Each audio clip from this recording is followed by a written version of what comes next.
A poor receptionist is fired for bringing her son to work. Until one day, a millionaire CEO did something that shocked everyone. Before we begin this story, tell us in the comments, which city are you watching from? And at the end, don't forget to rate this story from 0 to 10. Enjoy the story. Luna walked through the doors of Parker Corporation, holding Leo's hand, her heart racing and a knot in her stomach growing stronger with every step. She knew bringing her son to work was completely against the rules, she knew. But that day, she had no choice. She pressed her badge to her chest, looked around, and when she didn't see anyone watching, she quickly pulled Leo behind the reception desk. "Stay right here, okay? Quiet, hidden, just play," she whispered, tucking his little backpack into the corner. "And for heaven's sake, don't touch anything, Leo." Leo nodded, swinging his legs as he pulled out his notebook and colored pencils.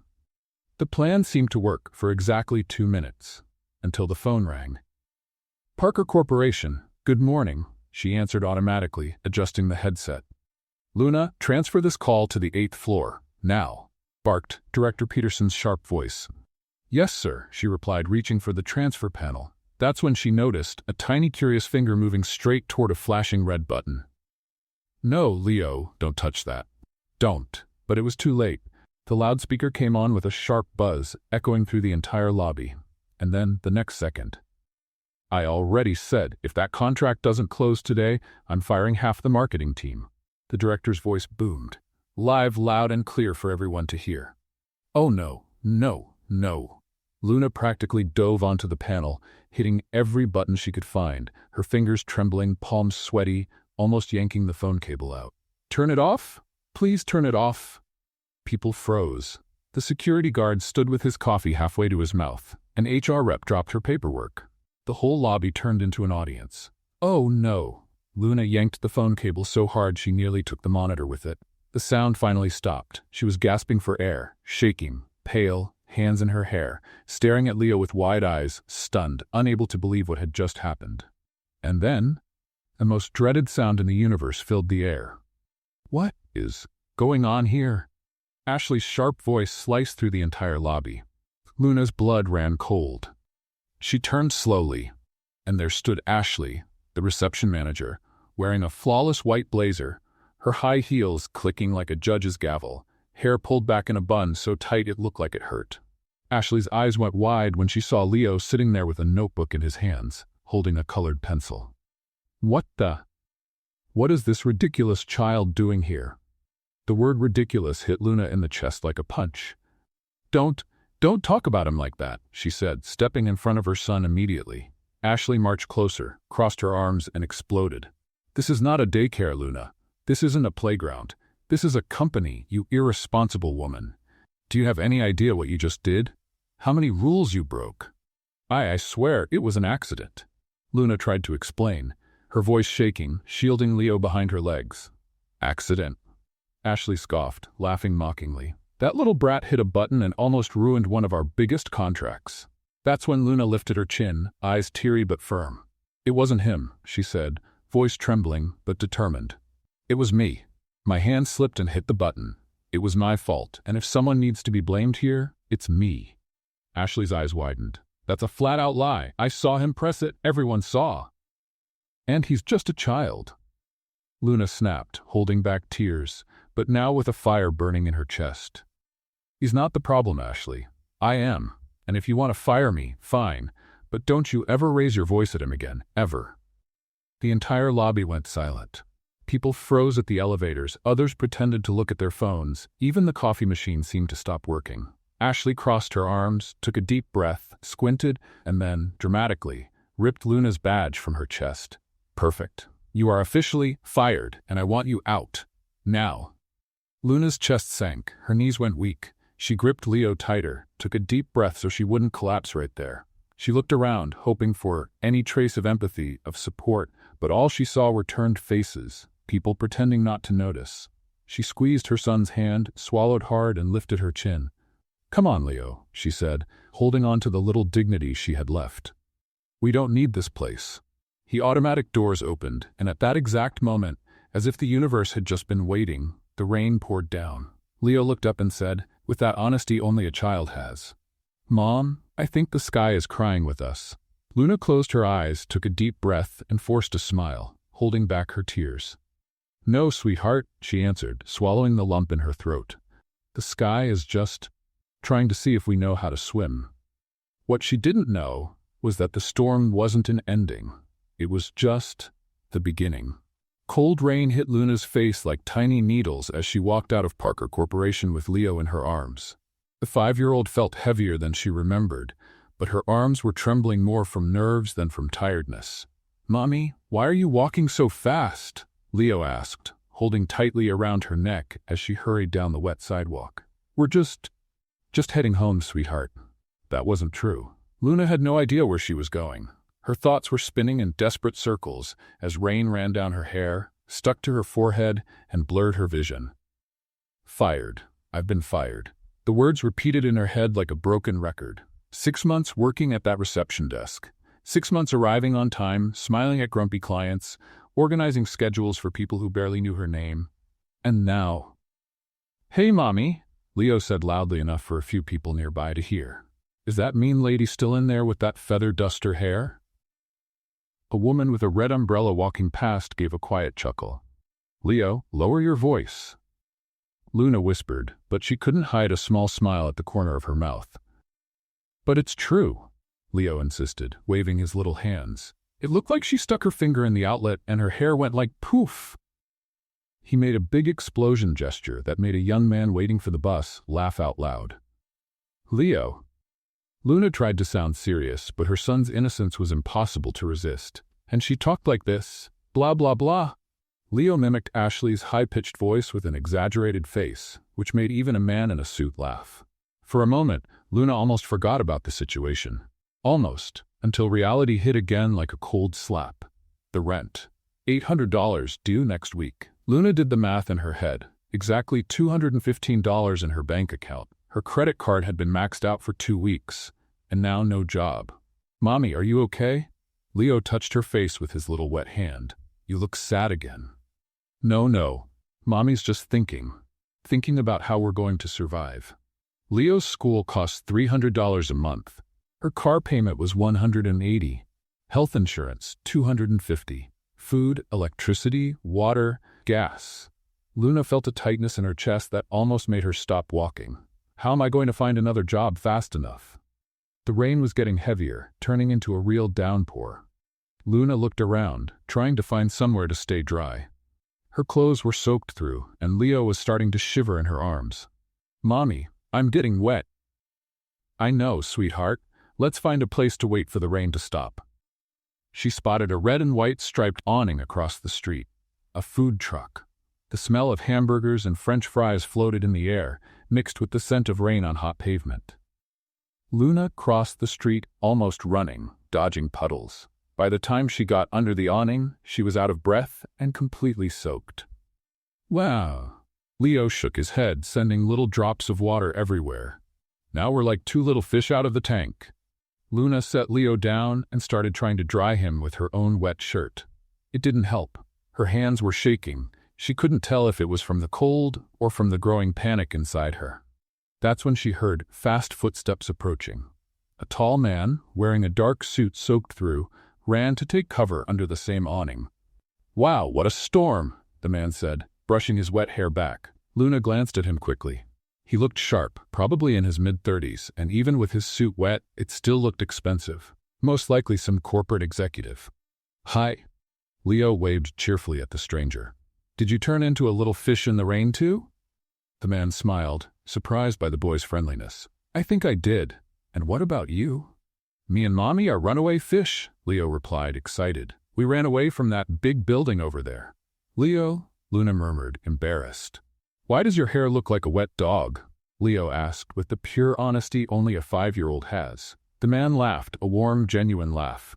You've got a good eye. I probably do look like a soaked stray dog right now. Yes, just like Rex, our neighbor's dog when he gets a bath. Luna felt embarrassed, but the man seemed genuinely amused by Leo. And what's your name, young man? Leo, and this is my mommy, Luna. She's the best mommy in the world. Nice to meet you, Leo. Nice to meet you, Luna. The man held out his hand. I'm Ethan. Nice to meet you. Luna answered softly, shaking his hand. Do you work around here? Ethan asked, trying to keep the conversation going. Leo answered before Luna had a chance to say anything. Mommy used to work in that building right there, but today a mean lady with feather duster hair fired her. Luna's face turned red with embarrassment. Leo, you don't have to say that. Oh, Ethan looked at her with a curious expression. Trouble at work? Luna hesitated. There was something kind in his voice, no judgment. Well, I used to work there. I got let go today. What Luna didn't know was that Ethan Parker was the millionaire CEO of Parker Corporation, the same company that had just fired her, and neither of them had any idea that the storm that had brought them under that awning would change both of their lives forever. Ethan Parker arrived at the office the next morning with a strange feeling in his chest. All night long, he couldn't stop thinking about that conversation under the food truck's awning. Leo's honesty, Luna's quiet strength, the way she said, I got let go today, with both sadness and dignity, it had stayed with him. He went straight up to the 30th floor where his executive office was. His assistant, Margaret, was already waiting with the day's schedule and a pile of reports. Good morning, Mr. Parker. You have a board meeting at 9 then? Margaret, Ethan interrupted, taking off the same wet jacket from the day before. Was anyone let go from the company yesterday? Margaret blinked, surprised by the unexpected question. Well, let me check. She tapped quickly on her tablet. Yes, sir. A receptionist from the 12th floor was let go yesterday afternoon. Ethan's stomach dropped. What? What's her name? Luna Parker, sir. Kind of ironic, same last name as yours. Luna Parker. Ethan felt like he'd been punched. That kind woman he met in the rain, the loving mother of that sweet little boy, worked at his company, and she had been fired. Who approved the termination? Ashley Morrison, the 12th floor manager. Ethan knew Ashley, a capable woman but known for being strict, sometimes harsh, with her team. He had always overlooked it because she delivered results. But now, Margaret, cancel all my morning meetings. I need to go down to the 12th floor. But sir, the board can wait. This is more important. Ethan took the elevator down, his jaw tight. The more he thought about it, the more upset he became. Luna had told him she brought her son because she had no other choice. Anyone with a heart would understand that a single mother sometimes faces impossible situations. The elevator doors opened on the 12th floor. Ethan walked straight to the front desk, where a temporary receptionist was answering the phone with a bored look on her face. Where's Ashley Morrison? In her office, sir, but she's in a meeting. Ethan didn't stop. He knocked once on the glass door and walked in without waiting. Ethan. Ashley stood up quickly, clearly surprised. What a nice surprise, I was just reviewing the reports. Sit down, Ashley. His tone made Ashley swallow hard. She slowly sat back down, trying to read his serious expression. I want you to explain exactly why Luna Parker was let go yesterday. Ashley blinked. Luna Parker? The receptionist? Well, she committed a serious violation of company policy. She brought a child to work and caused an incident that... What incident? The child pressed the speakerphone button during an important call and exposed confidential information to the entire office. It was extremely embarrassing and why did she bring the child? Ashley hesitated. Well, she said the babysitter didn't show up, but that's not a reason to. Not a reason? Ethan leaned forward. Ashley, do you have children? No, but then maybe you don't understand the impossible situation a single mother can be in. Luna had two choices, miss work or bring her child. She chose responsibility and came in. But the rules are clear. We don't allow children at the workplace. Rules are meant to serve people, Ashley, not the other way around. Ethan stood up. I want to see her personnel file. Now. Ashley nervously typed on the computer and turned the screen toward Ethan. What he saw made him even angrier. Luna Parker, 6 months at the company. 0 absences, 0 tardiness. Performance reviews. Excellent, excellent, excellent. Ethan scrolled down, reading the comments from her previous supervisors. Dedicated and responsible employee. Always polite with clients, even the difficult ones. Extremely reliable and well-organized. Clients often praise her service. Ashley, Ethan said slowly, trying to stay calm. You fired an outstanding employee, a mother trying to balance work and parenting. Someone who never caused any problems until yesterday. But she broke. She made a human mistake in an impossible situation. Ethan slammed his hand on the table, and instead of showing any understanding, you humiliated her in front of everyone. Ashley turned pale. I was just following protocol. Protocol? Ethan gave a dry laugh. Do you know what our most important protocol is, Ashley? Treating our employees like human beings. Ethan started pacing the room, thinking fast. Margaret told me several clients already called asking for Luna. Apparently, she was very well liked, an employee with perfect attendance, glowing reviews, and great customer relations, and you fired her over an accident. It was more than just an accident. No, it was exactly an accident. Ethan turned to face her. A 5-year-old pushed a button. It happens, and instead of handling it with maturity, you turned it into a public scene. Ashley swallowed hard, clearly realizing she'd made a serious mistake. Ethan, maybe we can reconsider? No, Ashley, I'll reconsider. You've lost the right to make decisions about Luna Parker. Ethan picked up the internal phone. Margaret, I need you to locate Luna Parker right away. Phone, address, any contact info we have. It's urgent. He hung up and looked at Ashley with an expression she had never seen before. Ashley, let me be clear. Luna Parker is coming back to this company, today, and if you have a problem with that, maybe you're the one who should start looking for another job. But she broke the rules. And you broke something much more important. Trust. A good manager protects their team, not kicks them when they're down. The phone rang. Ethan answered. Sir? I found Luna Parker's phone number, and her address too. Perfect. Margaret, I want you to prepare a reinstatement contract. Same salary, but add a special clause. In case of family emergencies, employees may bring their children to work, as long as it doesn't interfere with operations. Yes, sir. Anything else? Yes. I want you to find a room on the 12th floor and turn it into a temporary kids' space. Toys, books, drawing supplies, for emergency use. Ethan hung up and headed to the door. Where are you going? Ashley asked, still stunned. To fix a mistake, one that never should have happened. Ethan paused at the door and turned back one last time. Ashley, Luna Parker is an excellent employee who is going through a tough moment. Instead of offering support, you chose to shame her. That says a lot about what kind of leader you are. I suggest you think about that. As he waited for the elevator, Ethan felt a determination he hadn't felt in a long time.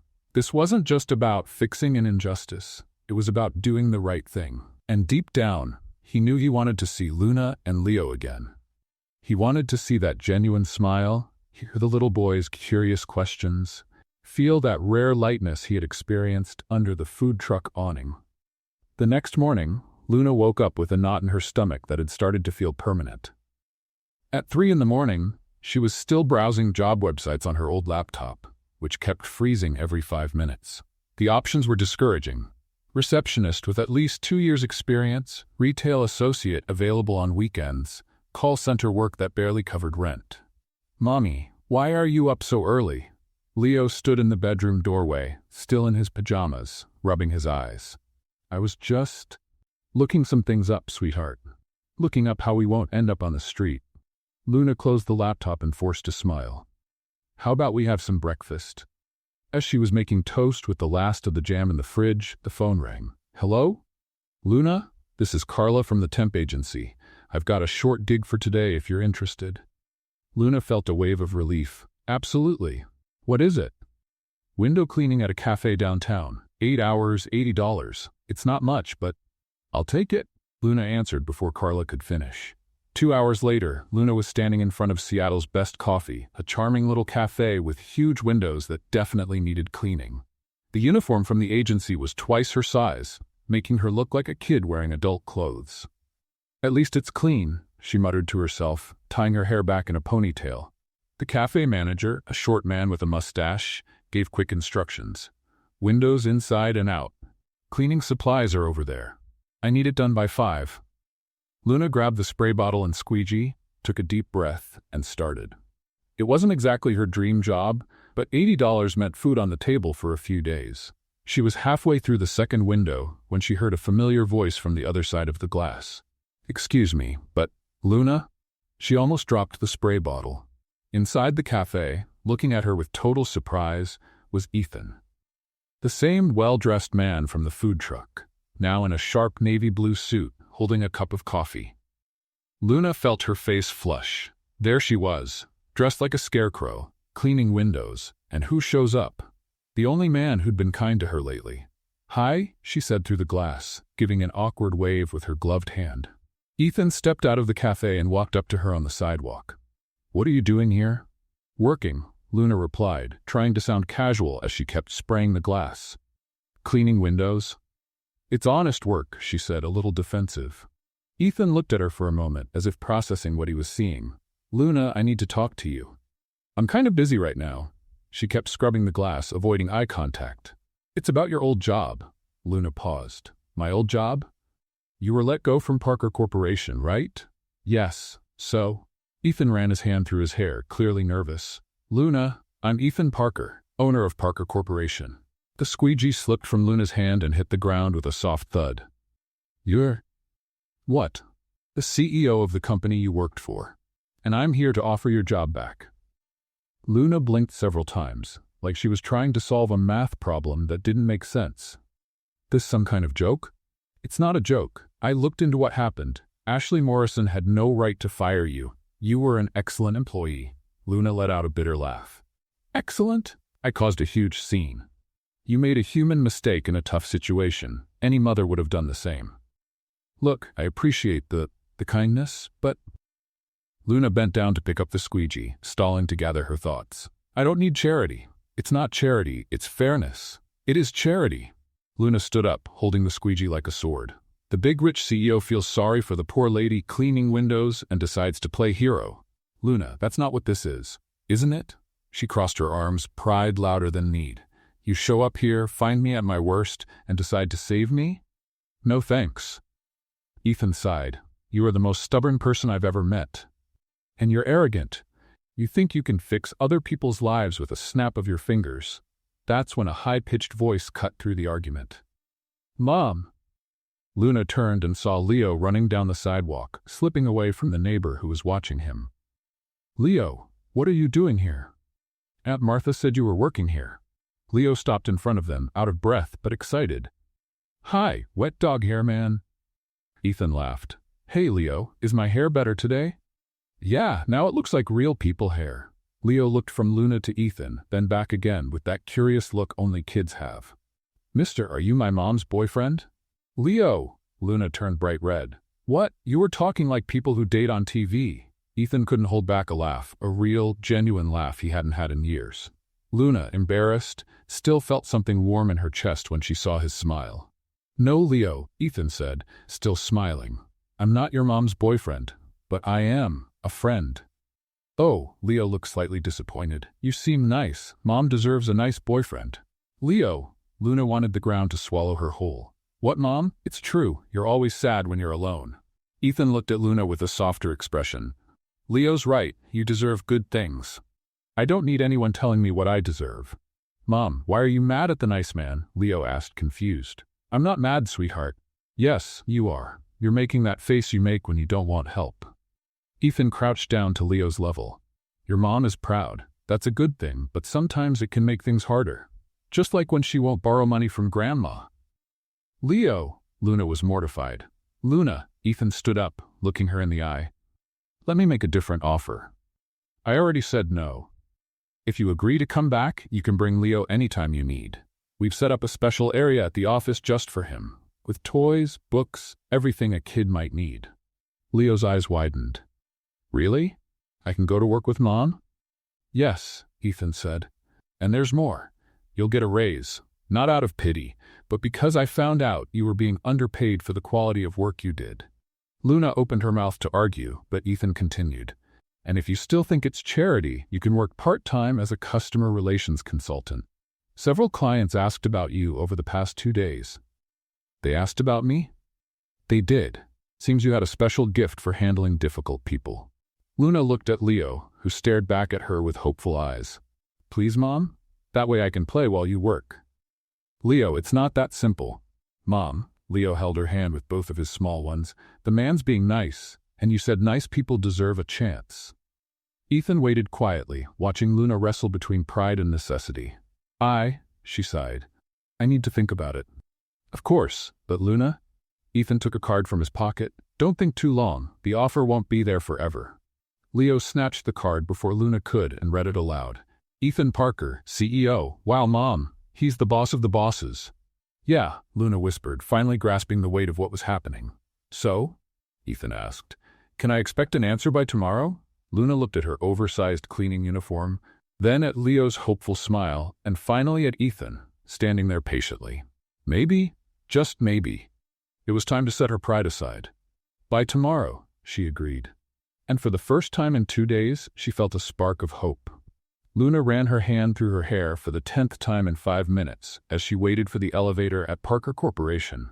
It was her first morning back, and nerves were getting the best of her. She held Leo's hand, who swung his brand-new backpack filled with toys and coloring books. Mom, are you nervous? Leo asked, his big curious eyes watching her. A little, sweetheart. Why? The nice man said we can work together. The nice man. That's how Leo had referred to Ethan since yesterday.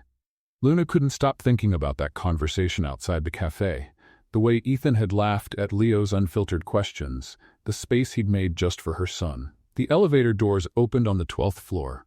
Luna took a deep breath. Ready? She asked Leo.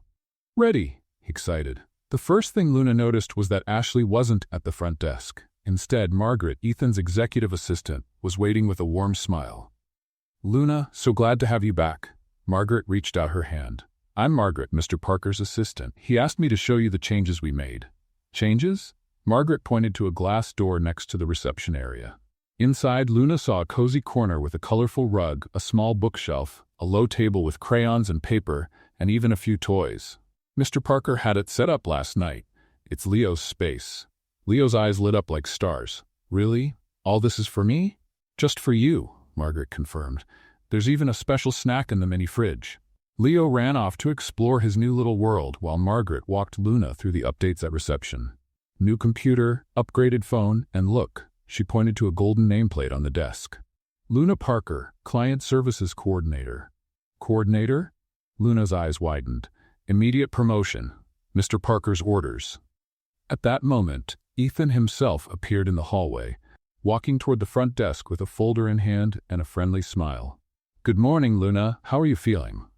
Good. Thank you for all of this. She gestured toward the updated space. T.O. Ethan. Leo ran from his new corner and threw his arms around Ethan's legs. Hey, champ. Ethan crouched down. Do you like your new spot? I love it. There's even Batman. Leo held up a little action figure he'd found. Luna watched the scene with her heart full. Seeing Ethan treat Leo with such warmth moved her more than she expected. Ethan? She began. Just call me Ethan. We're all part of the same team here. By mid-morning, Luna had already settled into her new routine. The work was mostly the same, answering phones, welcoming clients, organizing schedules, but now with a fancy new title and a 40% pay raise. What she didn't expect was how often Ethan showed up at the front desk. 10 a.m. Luna, just checking if the reports arrived. They were emailed directly to him. 11:30. Just came to grab a water. He had a fridge in his office. 1 p.m. Wanted to make sure everything's going smoothly. It clearly was. Margaret, Luna whispered as the assistant walked by the front. Is it normal for Mr. Parker to come down here this often? Margaret gave her a knowing smile. Honey, I've worked with Ethan Parker for 15 years. I've never seen him come down to this floor so many times. You must have some kind of magic. Meanwhile, Leo was becoming the star of the office. In just 2 hours, he was already friends with at least 10 employees. Aunt Sandra? He waved to the woman from HR. Want to see my Batman drawing? Of course, sweetie. Mr. Roberto. He called out to the accountant walking by. You look like a penguin in that suit. Instead of being offended, Roberto laughed so hard he nearly dropped his papers. That kid is a delight, one employee told her colleague. He brightened up the whole place. Around 3 p.m., Leo had grown tired of coloring and decided to explore the hallway. Luna was busy with a client when she heard a familiar little voice. Uncle Ethan! Uncle Ethan! She turned and saw Leo running down the hall toward Ethan, who was carrying a stack of documents. Hey, Leo, what's up? Let's play superheroes. Right now, I'm kind of busy. Please, just for a bit, you can be Batman and I'll be Robin. Ethan looked around. The hallway was empty. Luna was far away. Why not? All right, but just for a minute. Yes, Leo jumped with joy. Now you have to crouch down and pretend you're flying. Flying? Yeah, Batman flies. Come on, crouch and stretch out your arms. Ethan, the millionaire CEO who ran a company of 200 people, crouched down in the hallway and stretched his arms out like he was flying. Like this? Perfect. Now make the sound vroom. Vroom, Ethan mumbled, feeling silly but also kind of amused. Louder, Batman's not shy. Vroom, Ethan shouted, running crouched down the hallway after Leo. Right at that moment, the elevator doors opened and out stepped 3 men in suits. The Japanese investors, scheduled for a meeting at 3:15. Ethan froze. There he was, the CEO of a multi-million-dollar company, running hunched over in the hallway, making airplane noises. Behavioral. Mr. Parker? One of the investors asked in English, clearly confused. Leo, completely unaware of the awkwardness, waved happily. Hi, Uncle Ethan was being Batman with me. You want to play too? The silence that followed was deafening. Ethan slowly stood up, his face red as a tomato, trying to recover a bit of dignity. Gentlemen, I was just... One of the investors, the oldest one, started to smile. Then he laughed. Within seconds, all 3 were laughing out loud. Mr. Parker, the older man said in slow English, in 40 years of business, I've never seen a CEO so human. It's fun working in a company where the boss plays Batman, said another. Shows you care about family and joy. That's rare in business. Ethan blinked, surprised by their positive reaction. Leo, he crouched down again, speaking to the boy. These are the uncles from Japan. They came to talk about work. Cool, Leo waved. Bye, uncles from Japan. Batman has to go back to the Batcave. After the investors went into the meeting room, still laughing, Ethan walked back to reception, where Luna was waiting with an amused look on her face. So, did Batman have an interesting meeting? You saw that? Ethan ran a hand through his hair, embarrassed. I did, and I filmed it. Luna held up her phone, smiling mischievously. You didn't. I did. Want to see? Ethan tried to grab the phone, but Luna was quicker, running to the other side of the desk. Luna, delete that. Never. It's too cute seeing the big CEO playing superhero. I was just being nice to your son. You were being adorable. They stared at each other for a moment, Luna holding the phone, Ethan trying to look stern, but both were smiling. You know, Luna said softly, Leo's never had a male figure to play like that with. Thank you. Ethan's expression softened. He's a special kid. He is. And you're special for seeing that. The moment was cut short by Leo popping up between them. Mom, Uncle Ethan, you're looking at each other like people in love on TV again. Luna and Ethan quickly stepped apart, faces flushed. Leo. Luna sighed. What? It's true. Leo shrugged and went back to his little corner. Ethan cleared his throat. Well, I need to head to my meeting. Of course. But before walking away, he turned back. Luna? Yes? Thanks for letting me play Batman. It's been a long time since I've felt this light. And with that, he left, leaving Luna with a smile on her face and a strange feeling in her chest. A feeling that had everything to do with the way they'd been looking at each other lately. The next morning, Luna arrived at the office with Leo bouncing excitedly beside her.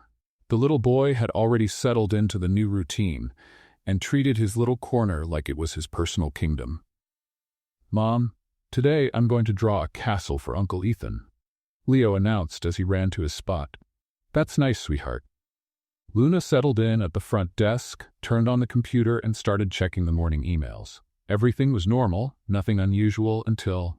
Good morning, Luna. She looked up and saw Ethan standing in front of the desk, holding a brown paper bag. Good morning, Ethan. Is something wrong? No, it's just that. He held up the bag. I picked up some cookies on my way to work. Got a few too many by mistake. Thought maybe Leo likes cookies. Luna looked at him with a curious expression. You bought cookies by mistake? Yeah, totally by accident. The lady at the bakery convinced me to get more than I meant to. Ethan placed the bag on the desk, clearly a little nervous. They're chocolate. Kids like chocolate, right? Cookies. Leo shot over like a rocket, drawn by the magic word. Hey, champ. Want to try one? Ethan opened the bag. Can I, Mom? You can, but just one for now. You can have another after lunch. Leo grabbed a cookie and took a bite, making a face of pure delight. This is so good. Thanks, Uncle Ethan. You're welcome. Ethan smiled, pleased. Well, I've got a meeting in 5 minutes. He started to walk away, but Luna called after him. Ethan? Yes? Thanks for the random cookies. Ethan gave a slightly embarrassed smile and disappeared into the elevator. The next day, it happened again. This time, Ethan showed up holding 2 cups of coffee. Luna, do you drink coffee? I do. Why? Well, I ordered a coffee downstairs, and the guy gave me 2. Said it was his mistake, but he didn't charge me for the second one. Ethan held out one of the cups. Thought you might want it. Luna took the coffee and had a sip. It was exactly how she liked it, not too strong, with a touch of brown sugar. It's perfect. How did you know I like it this way? Lucky guess, Ethan answered a little too quickly. Pure coincidence. Sure, coincidence. Luna took another sip, hiding a smile. Uncle Ethan. Leo appeared with a drawing in hand. Look what I made for you. It was a drawing of a tall man in a suit standing next to a woman and a small child. They were all smiling under a big yellow sun. Who are these people? Ethan asked, genuinely curious. It's you, Mom, and me. Leo pointed to each figure. We're a family. The silence that followed was almost heavy. Luna felt her face get warm, and Ethan choked slightly on his coffee. Leo, sweetie, Luna began. What? You're together all the time. Uncle Ethan takes care of us, brings food, just like a family. Yeah, it's a beautiful drawing, Leo, Ethan managed to say, still a bit stunned. Can I keep it? Sure, I'll make another one for Mom. Leo ran back to his little space, leaving Luna and Ethan in an awkward silence. He's very imaginative, Luna murmured. He is, very. Ethan carefully folded the drawing. Well, meeting's waiting. Of course. But he didn't leave right away. He stood there, looking at Luna like he wanted to say something.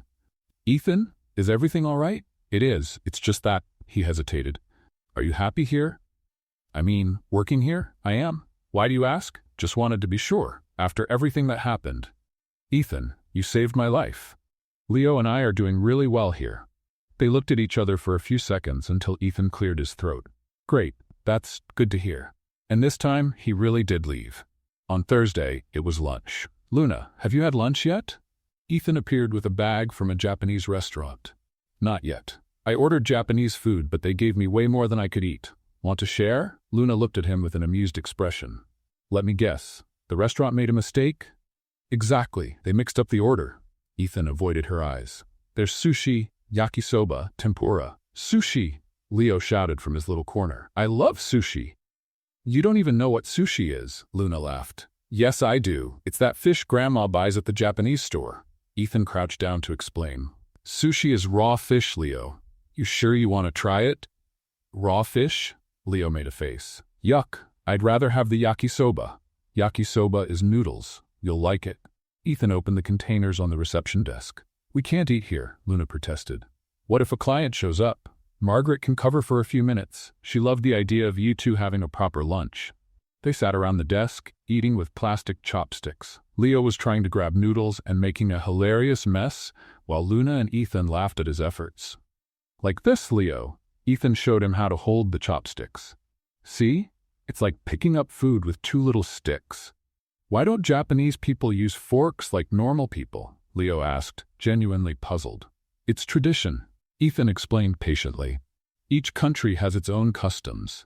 Like how Brazil has brigadeiro and the US has cookies. Exactly. Luna watched them, feeling a warm sensation grow in her chest. Seeing Ethan be so patient with Leo, explaining things in a simple way, laughing at silly questions. What are you thinking about? Ethan asked, noticing she'd stopped eating. Oh, nothing, Luna answered too quickly and went back to her food. Mom makes that face when she's happy, Leo said casually. It's the same face she makes when she watches romantic movies. Leo! Luna nearly choked on her yakisoba. What? It's true. You get all smiley and your eyes get shiny. Ethan looked at Luna, who was now red as a beet. Shiny eyes? He asked, amused. Leo has a big imagination, Luna murmured. No, I don't. Look, you're doing it again. Leo pointed at his mom. Ethan looked at Luna for a moment. Her eyes really did have a special shine. Her hair fell naturally over her shoulder, and when she smiled like that, Ethan? Luna noticed him staring. I was thinking about the afternoon meeting. What meeting? Luna asked. The meeting, Ethan stammered, with important people. Uncle Ethan, did you forget the name of your meeting? Leo asked innocently. Yes, I forgot. Ethan stood up quickly. Anyway, I need to get ready. Thanks for lunch. But you brought the food, Luna pointed out. Oh right, thanks for sharing. And he left in a hurry, leaving Luna confused and Leo pondering. Mom, Uncle Ethan is kind of clumsy, huh? A little, sweetheart. But he's nice and he likes us. How do you know that? Because he makes the same face you do when he's around us, a happy face. Luna looked in the direction Ethan had gone, thinking about her son's words. A happy face. On Friday, Ethan showed up with hot chocolate. To help you warm up? The air conditioning is a little too strong today. On Saturday, when they worked a half day, he brought sandwiches left over from a meeting. On Sunday, even though it wasn't a work day, he showed up at the office with some excuse about forgotten documents and ended up spending the entire afternoon playing with Leo while Luna organized files. Ethan, Luna said as they were leaving, can I ask you something? Of course. Why are you doing all this? Doing what? The cookies, the coffee, the lunches, the hot chocolate, she listed on her fingers. Well, it's just... Ethan ran a hand through his hair, nervous. It's important to keep employees well fed. Productivity, you know?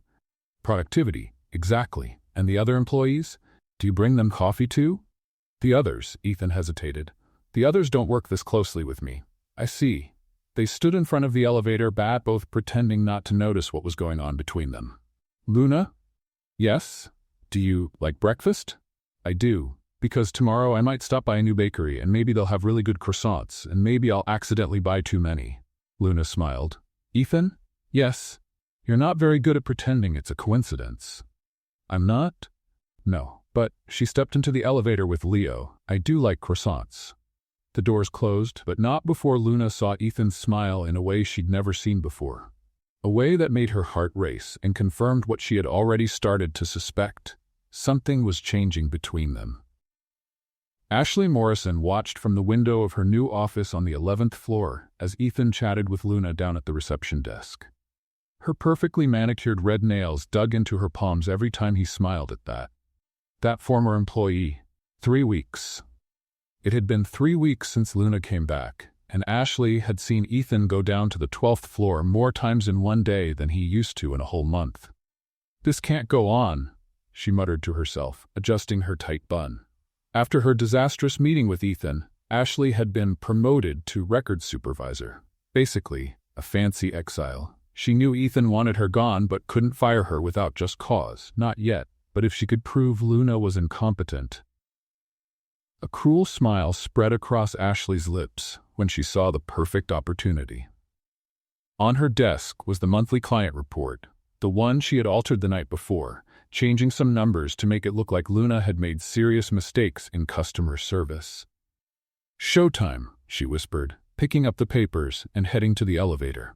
Luna was helping Leo organize his colored pencils when Ashley appeared at the reception like a storm of high heels and strong perfume. Luna Parker. Her voice cut through the air like a knife. Ashley? Luna stood up, surprised. What are you doing here? I came to fix a serious problem. Ashley slammed the papers on the desk. You made a terrible mess of the client reports. What do you mean? Look at this. Ashley pointed at the numbers. 3 important clients complained about poor service. 2 canceled contracts because of your incompetence. Luna took the papers, confused. Ashley, this doesn't make sense. I didn't serve those clients. And these numbers. Are you doubting my work? Ashley raised her voice on purpose, making other employees stop and watch. Typical. Always blaming others for your mistakes. I'm not blaming anyone. I'm just saying that. Silence, Ashley shouted. You're nothing but an incompetent who only came back because Mr. Parker felt sorry for you. That's when Leo, who had been quietly in his corner, lifted his head with a confused look. Aunt Ashley? He called, with the innocence typical of a child. What do you want, little pest? Why are you lying about Mommy? Ashley froze. I'm not lying. You are. Leo stood up, holding a colored pencil. Yesterday I saw you messing with those papers on your desk. You didn't see anything. I did. Leo insisted, completely unfiltered. You were changing the numbers with a pen, like when I erase a drawing to make a new one. A murmur spread among the employees watching the scene. Leo, dear, Luna tried to intervene. No, Mommy, she's being mean again. Leo pointed at Ashley. And she also said bad words when she thought no one was listening. I did not say bad words. Ashley yelled, completely losing control. Yes, you did. You said Mommy was a… Leo paused, trying to remember the exact word. An ugly word that starts with V? More murmurs. Phones discreetly came out to record the situation. And you also said you would make up lies so Uncle Ethan wouldn't like Mommy anymore. Ashley's blood ran cold. How had that terrible child heard everything? That's a lie. This boy is making up stories. I'm not. Leo crossed his arms. You also said Uncle Ethan was what was it? Oh yeah, a foolish lover. The silence that followed was deadly. All the employees looked at Ashley with a mix of shock and barely hidden amusement. Ashley stammered, desperate. That's when Ethan's voice cut the silence. Ashley, my office, now. Everyone turned. Ethan was standing near the elevator with an expression Luna had never seen before. He was furious. Ethan, good you're here. Ashley tried to recover her composure. I was just explaining to Luna the serious mistakes she made. I heard everything. Ethan walked toward the group. And apparently, my honorary nephew here has an excellent memory. He crouched down to Leo's level. Is what you said true, champ? Yes, Uncle Ethan. I don't like lies. Mommy always says lying is bad. Ethan stood up and looked directly at Ashley. So you altered reports to frame an exemplary employee? I know. It's just… And you called Leo a pest? Ethan's voice dropped dangerously. A 5-year-old child. Ethan, let me explain. No. Enough. Ethan turned to the employees watching. Everyone here can confirm that Ashley Morrison just admitted to falsifying official company documents? Several nodded. Perfect. Ethan looked back at Ashley. You're fired. For cause. Security, please escort Miss Morrison out of the building. You can't do this, Ashley exploded. I can, and I am. Forging documents is a crime, Ashley. You should be thankful I'm not calling the police. 2 security guards appeared quickly. Wait, Ashley shouted as she was escorted out. This is harassment. Favoritism? He's only protecting her because he's in love. Ethan stopped and slowly turned around. You know what, Ashley? You're right. I am protecting Luna. And you know why? He looked around at all the employees. Because she is an honest person, dedicated, and a fantastic mother. Because she treats everyone with respect, even when she doesn't get the same respect back. Luna felt her face flush as everyone looked at her. And if that's favoritism, Ethan continued, then I fully own it. Some people deserve to be favored. Some people deserve to be protected. And some people, he looked straight at Luna, deserve to be appreciated. Ashley was escorted out, shouting nonsense about injustice and favoritism. When the commotion died down and the employees returned to work, Leo tugged on Ethan's pants. Uncle Ethan? Yes, champ? You really like Mommy, don't you? Ethan looked at Luna, who was red as a tomato, then back at Leo. I think so, Leo, a lot. That's great. Leo smiled. Because she likes you too. She gets all silly when you show up. Leo. Luna practically shouted. What's wrong, Mommy? It's true. Ethan laughed, and for the first time in weeks, Luna realized maybe it wasn't possible to pretend nothing was happening between them. Especially when he defended her in front of everyone. Especially when he said she deserved to be appreciated. And especially when Leo decided to be the most honest matchmaker in the world. A week had passed since the Ashley incident, as the employees of Parker Corporation started calling it. The office atmosphere was lighter, people smiled more, and Luna was finally able to work without looking over her shoulder for traps. That Friday, Ethan showed up at reception with an unusual proposal. Luna, how about we all have lunch together today? In the small meeting room? All together? Me, you, Leo, and whoever else wants to join. Kind of an informal get-together. Luna looked around. Margaret had already heard and waved excitedly. I'll bring dessert, the secretary offered. And I'll bring soda, added Sandra from HR. Party, Leo shouted from his corner, making everyone laugh.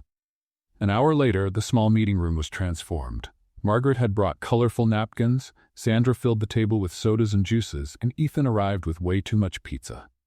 How many did you order? Luna asked, seeing the stacked boxes. About 5 pizzas. 5? There are 7 of us. I didn't know which ones you liked. Ethan scratched his head, embarrassed. Uncle Ethan bought enough pizza for an army. Leo commented, already attacking a slice of pepperoni. The table was lively. Roberto, the accountant, told bad jokes that still made everyone laugh. Margaret showed pictures of her grandchildren to Sandra. And Ethan, well, Ethan couldn't stop looking at Luna. Mommy, why aren't you eating? Leo asked, noticing Luna just nibbling on the pizza. I'm eating, sweetheart. No, you're not. You just keep looking at Uncle Ethan and smiling silly. Luna's fork froze in midair. Leo, what? It's true. Leo turned to Ethan. Uncle Ethan, you also look at Mommy and get all red. Roberto nearly choked on his soda. Margaret and Sandra exchanged knowing looks. Leo, eat your pizza, Luna murmured, her face burning. But I'm just telling the truth, Leo insisted. Grandma always says we should tell the truth. Some truths can wait, dear, Ethan said gently, though he was also blushing. Why? Leo asked with that typical childlike curiosity. Are you ashamed to like each other? Total silence filled the room. Even Roberto stopped chewing. Leo? Luna started. No, Mommy, I want to know. Leo stood on his chair, looking seriously at Ethan. Uncle Ethan, you like my mommy, right? Ethan looked around the table. All eyes were on him. Margaret smiled like she was watching a romantic movie. Sandra was practically holding her breath. Roberto pretended he was very interested in his pizza. Leo, that's complicated, Ethan tried. Why is it complicated? Leo crossed his arms. Either you like her or you don't. It's simple. It's not exactly like that, champ. It is. Leo slapped the table. Like when I like ice cream, I don't make excuses. I say I like ice cream. That's it. Luna was mortified. Leo, Uncle Ethan doesn't have to answer. Yes, he does. Leo turned to her. And you too, Mommy. You guys look at each other all day, bring food for each other, play with me together. If it's not dating, then what is it? Margaret let out a soft laugh. Sandra was clearly trying not to smile. It's friendship, dear. Luna explained patiently. Friendship? Leo made a face. Aunt Margaret is your friend, and you don't look at each other like people in love. People in love? Luna almost shouted. Yes, like in the movies Grandma watches. The man looks at the woman gets all silly, then they kiss and live happily ever after. Roberto finally couldn't hold back and burst out laughing. Margaret was quietly clapping her hands. Leo, Ethan said in a more serious voice. Yes, Uncle Ethan? Do you really want an answer? I do. Ethan looked at Luna, who was red as a pepper, then back to Leo. All right, I'll answer. Ethan, no, Luna protested. No, Luna, Leo has the right to know. Ethan took a deep breath. Leo, you asked me if I like your mommy, right? I did. So, Ethan looked straight into Luna's eyes. I think I do, Leo. A lot. The silence that followed was so deep you could hear the air conditioner running. Luna's eyes went wide. Margaret put her hand on her chest. Sandra sighed like a teenager. Roberto muttered a quiet finally. I knew it, Leo shouted, jumping in his chair. I knew you liked each other. Leo, lower your voice, Luna whispered, unable to take her eyes off Ethan. Why? Everyone already knew. Leo looked around the table. You all knew, right? Obviously, Margaret said. Of course, Sandra confirmed. Even I, whom terrible with this stuff, noticed, Roberto added. See? Leo turned to Ethan. Now you have to ask if Mommy likes you too. Leo, Luna was mortified. What? It's fair. You answered. Now it's your turn. Ethan leaned forward with a nervous smile. So, Luna? Do you like me? Luna looked around the table. 5 pairs of eyes stared at her expectantly. There was no way to escape, no excuse to invent. She swallowed hard. Say it, Mom, Leo shouted. I like you, she whispered so quietly almost no one heard. Louder, Leo insisted. I like you, Ethan, Luna repeated, still red, but looking directly at him. A lot. Margaret started clapping. Sandra said, Oh, how sweet. Roberto raised his soda cup for a toast. Yay, Leo cheered. Now you can kiss and be real boyfriend and girlfriend. Leo, Luna, and Ethan yelled at the same time, making everyone laugh. What? That's how it works. You like each other, you kiss, you become boyfriend and girlfriend, get married, and have more babies for me to play with. More babies? Luna almost fainted. Calm down, champ, Ethan laughed. Let's take it slow. First, we talk more about this. Okay. Leo shrugged. But don't take too long, okay? I want a little brother before Christmas. The whole table burst into laughter. Luna hid her face in her hands, mortified but happy. Ethan looked at her with an expression she had never seen before. An expression of someone who just discovered that the impossible is possible. And that sometimes it takes a 5-year-old kid for 2 grown-ups to finally admit the obvious. Well, Margaret said, raising her cup, I think we have something to toast. To love, Sandra added. To the most honest Cupid in the world, Roberto pointed at Leo. To Uncle Ethan and Mommy, Leo shouted, raising his juice cup. For the first time, Luna and Ethan toasted, looking directly at each other, without hiding, without pretending. It was just friendship. Saturday morning dawned with a golden sun, promising one of the last beautiful days before winter came to Seattle. Luna was in the kitchen making breakfast when the phone rang. "Hello? Hi, Luna. It's Ethan." Her heart skipped a little. Even after the public confession on Friday, it was still strange to hear his voice outside of work. "Hi, how are you?" "Great. Listen, today is a beautiful day, and I was thinking, do you guys want to go to Discovery Park with me? Maybe have a picnic?" Luna looked out the window. The sun was really inviting. "Leo," she called. "Do you want to go to the park with Uncle Ethan?" "Yes," came the immediate answer from the bedroom, followed by the sound of bare feet running down the hall. "Can we bring the frisbee?" "You can bring the frisbee," Ethan laughed on the other end. "I'll bring the food." "Are you sure? I can make sandwiches." "Leave it to me. I know a place that makes amazing picnic baskets." An hour later, Ethan parked in front of Luna's apartment, driving a dark blue SUV. Leo ran out to greet him even before Luna finished locking the door. Uncle Ethan, I brought the frisbee and the ball." Leo showed the toys like they were treasures. "Perfect, champ." Ethan ruffled the boy's hair. "Hi, Luna." "Hi." They looked at each other for a moment. That kind of look from people still getting used to the new situation between them. "You look beautiful," Ethan said softly.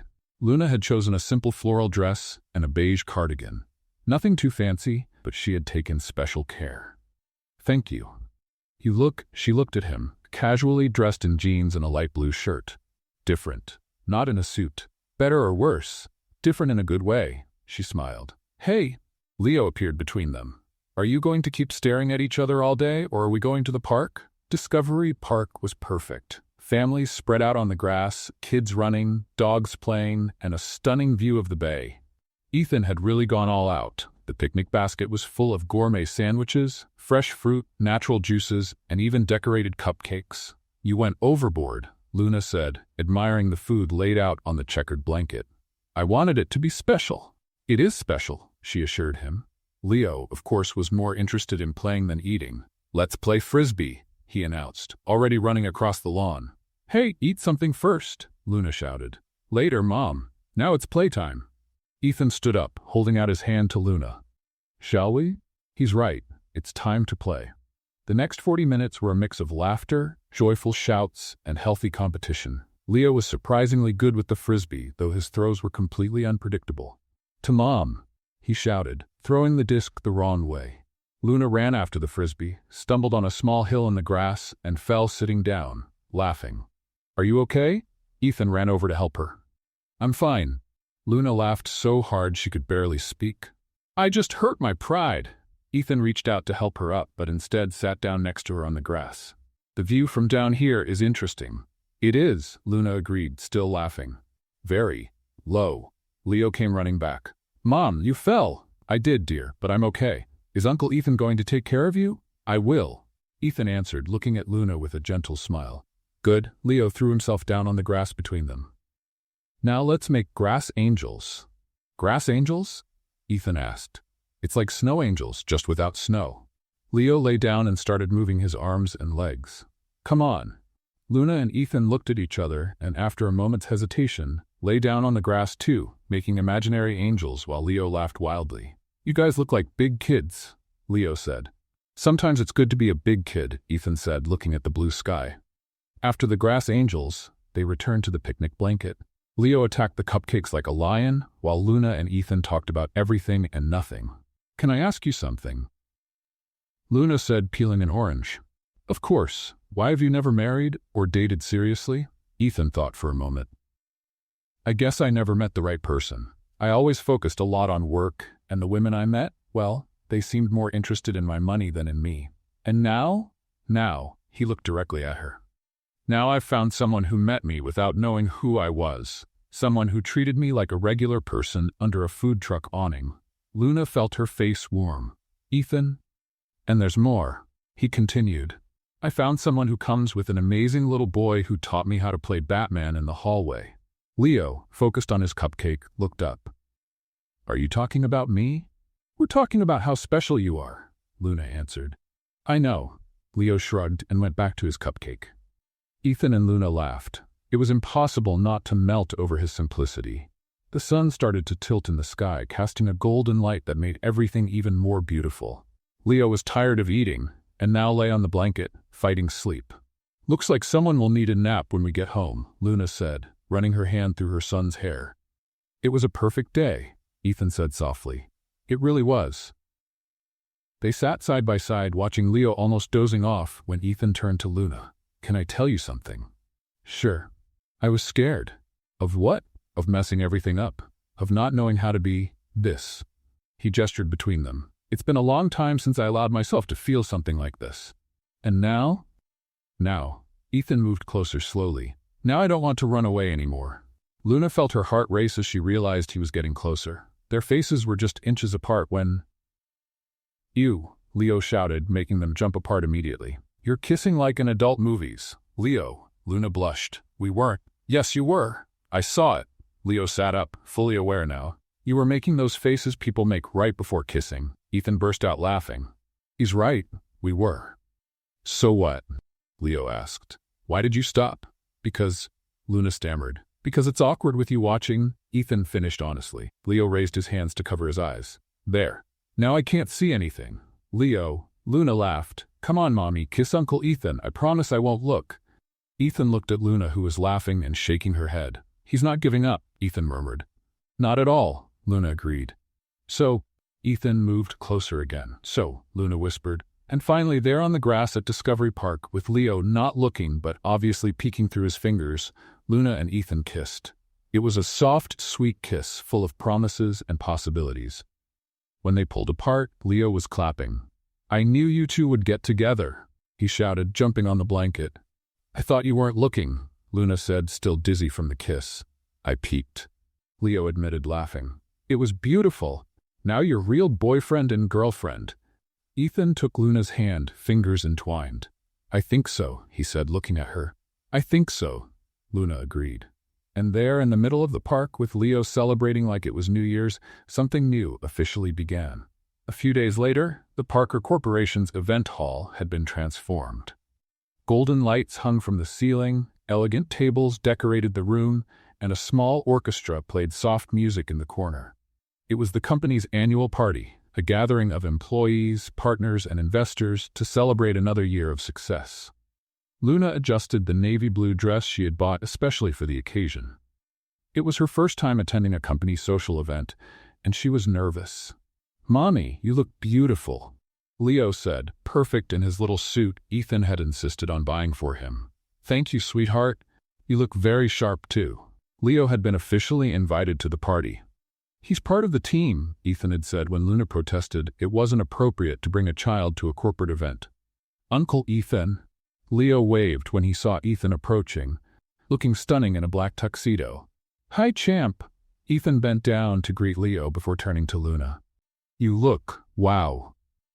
"Thanks." Luna smiled, feeling that flutter in her stomach that had become constant in the 2 weeks since they officially started dating.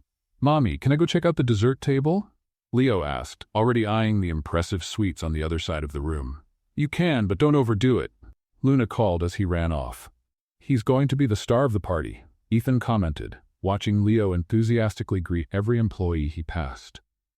"He loves being the center of attention. I guess he gets that from someone." Ethan winked at her. The party was in full swing when Margaret appeared beside them.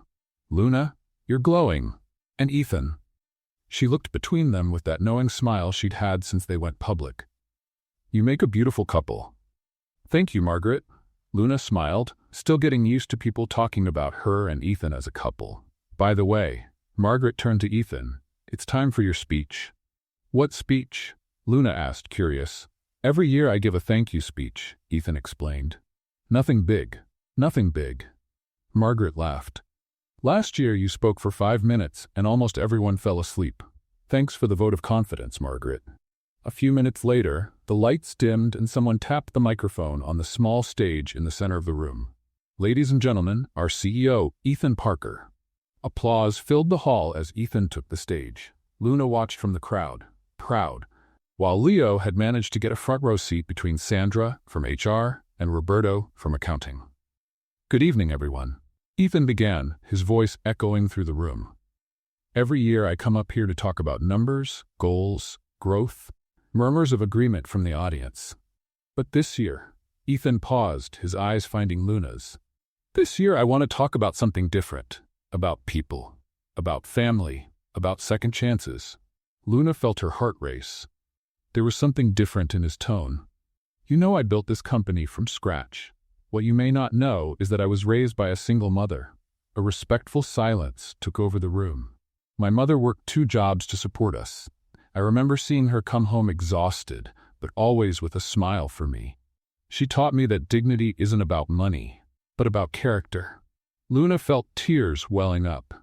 Ethan had never told her this part of his story before. A few months ago, I witnessed something that brought back these memories. One of our employees was fired for bringing her son to work when the babysitter didn't show up. Murmurs spread across the room. People looked around, trying to understand where Ethan was going with this. At first, I didn't know about the situation, but when I found out, Ethan paused again. When I found out, I saw my mother in that woman. I saw courage, determination, unconditional love for a child. Leo, in the front row, was paying attention like an adult, even if he didn't fully understand what was being said. This woman could have skipped work. She could have made excuses. But she came to work because she was responsible. Because she needed to support her family. Luna felt tears running down her face. Several people in the room started turning to look at her, putting the pieces together. Luna Parker. Ethan said her name clearly into the microphone. You taught me that leadership is not about power. It's about protection. It's about lifting people up, not tearing them down. The applause started slowly but grew louder. Luna was too emotional to respond. And Leo Parker. Ethan smiled at the little boy in the front row. You taught me that honesty and joy are the most important qualities a person can have. Leo waved happily at the stage, making the crowd laugh. So, today I want to announce some changes in our company. Luna held her breath. First, Luna Parker is being promoted to administrative coordinator with all the benefits and responsibilities the position requires. The applause exploded. Margaret shouted, "Finally!" Loud enough for everyone to hear. Second, Ethan continued, raising his voice over the applause. Parker Corporation is setting up a scholarship fund for employees' children, and the first recipient will be Leo Parker, with a full scholarship from elementary school through college. This time, the entire room stood up in an ovation. Luna was openly sobbing, hands on her face, unable to believe what she was hearing. "Mom!" Leo shouted from the front row, running toward her. "Did you hear? I'm going to get a scholarship to study." Luna bent down to hug her son, both laughing and crying at the same time. Finally, Ethan's voice cut through the celebration. I want everyone to know that Luna and Leo are not just an employee and dependent of this company. They are my family. The silence that followed was full of emotion. Then, as if on cue, the whole room burst into applause, cheers, and whistles. Ethan stepped down from the stage and went straight to Luna, who was still hugging Leo. You really did this?" she asked through tears. "I did, and I'd do it 1,000 times more." "Uncle Ethan," Leo threw himself into his arms. "Does this mean we're really family now?" "It sure does, champ. Real family." Luna looked around the room, employees smiling, some crying with emotion, all applauding. Margaret was sobbing on Sandra's shoulder. Roberto was discreetly wiping his eyes. "I don't know what to say," Luna whispered. "You don't have to say anything," Ethan replied, kissing her forehead. "Just stay." "Forever?" Leo asked, still in Ethan's arms. "Forever," Ethan confirmed. And there, in the middle of the party, surrounded by people who were already almost like a second family, Luna understood that this was truly the most important moment of her life. Not just because of the promotion or Leo's scholarship, but because she had finally found where she belonged. Because she had finally found her home. 3 days after the company party, Ethan showed up at Luna's apartment with a mysterious proposal. "Wear something comfortable. We're going for a little ride." "Where to?" Luna asked, curious. Surprise! Leo was spending the weekend at his grandmother's house, so it was just Luna and Ethan. He drove for almost an hour until they reached Kubota Garden, a stunning Japanese garden on the outskirts of Seattle. "Ethan, what a beautiful place!" Luna exclaimed, looking at the wooden bridges over small ponds, the perfectly cared-for trees, and the flowers that created a fairy tale scene. I used to come here as a kid with my mom. It was our special place. They walked hand in hand along the winding paths, talking about everything and nothing. The afternoon sun created a play of light and shadows among the leaves, making everything even more magical. Luna, Ethan stopped on a small bridge over a pond where golden koi swam lazily. Yes, I need to tell you something. The serious tone in his voice made Luna turn fully to look at him. All my life, I thought family was something I would never really have. After my mother died, I convinced myself I was meant to be alone. Ethan, let me finish, he smiled nervously. Then a brave woman showed up with an amazing little boy, and suddenly I understood what I'd been missing. Luna felt her heart race as Ethan knelt down on the bridge. Luna Parker, you and Leo are the family I always dreamed of having. You taught me how to laugh, to play, to love without fear. Tears were already running down Luna's face when Ethan took a small velvet box out of his pocket. Will you marry me? Will you build a real family with me? Yes, Luna answered before even seeing the ring. Yes, 1,000 times yes. Ethan stood up and kissed her right there on the bridge, while the koi swam below and the golden sun embraced them. 1 month later, the wedding was intimate and perfect. In the same garden where Ethan had proposed, under an arch of white flowers and green leaves, they exchanged vows in front of 50 loved ones. Leo was the cutest, proudest ring-bearer in the world, carrying the rings on a little blue pillow and shouting, "It's now!" When the pastor asked if anyone objected to the marriage, Margaret cried more than the bride herself. Sandra filmed everything. Roberto gave an emotional speech about true love and second chances. And when Ethan kissed Luna as husband and wife, Leo shouted, "Now we're official? We're a real family." Days later, Luna parked in front of Parker Corporation and smiled when she saw the scene that had become routine. Ethan waiting at the door with 2 cups of coffee, like it was the most natural thing in the world. "Good morning, Mrs. Parker," he said, handing her the coffee and kissing her softly. "Good morning, Mr. Parker." "Mom," Leo shouted from the back seat. "Hurry, you're going to be late for the kiss of the day." They laughed. Kiss of the day had become Leo's official term for their morning greeting. "Come here, little troublemaker." Ethan opened the car door for Leo to get out. "I'm not a troublemaker. I'm the coolest son in the world." "That's true," Luna agreed, hugging the 2 most important men in her life. Days later, Luna felt that familiar dizziness. "Ethan?" Luna called, finding him in the living room flipping through reports. "Yes, love? I need to tell you something." Something in her voice made Ethan drop the papers immediately. "Is everything okay?" "More than okay," Luna smiled, sitting beside him on the couch. "I'm pregnant." The silence that followed lasted exactly 3 seconds. Then Ethan picked her up and spun her around the room. "Really? Really? Really?" Luna laughed, dizzy with happiness and the spin. "Leo!"